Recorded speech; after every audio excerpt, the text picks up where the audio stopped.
So what I want to talk about next is going to be the pre-training games that I play with young puppies.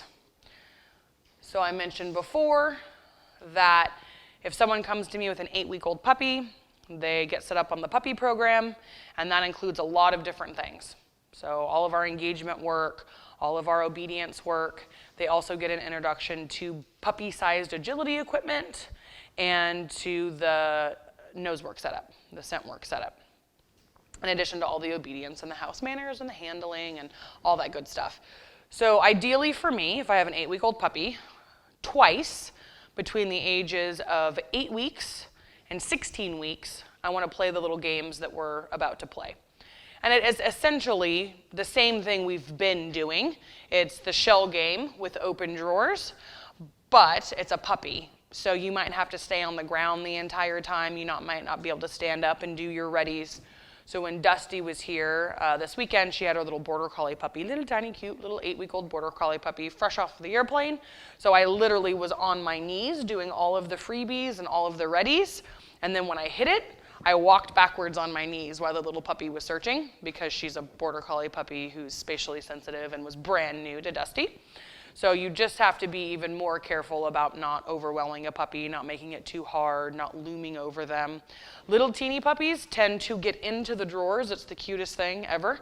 They'll leapfrog from one to another, and I don't care. So people will ask me, oh, don't you not want the dogs to put their feet on there? I care more about the environmental stability portion of that than I care about the scenting. I like that they're going to be, if they're confident enough to get in the drawers and search them, that makes me totally happy.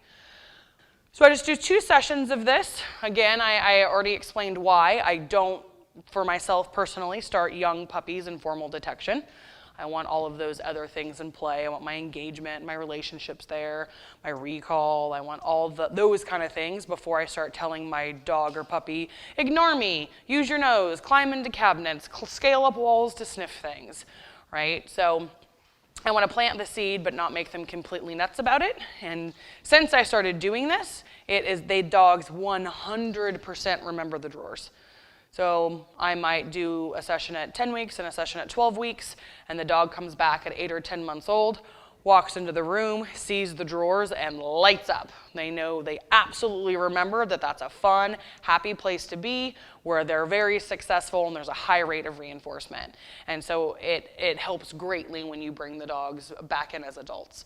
So this will look, like I said, very similar, just all kind of scaled down for puppies. And of course, the length of your session will be very puppy dependent as far as how I think the border collie puppy got maybe to the 4th or 5th drawer.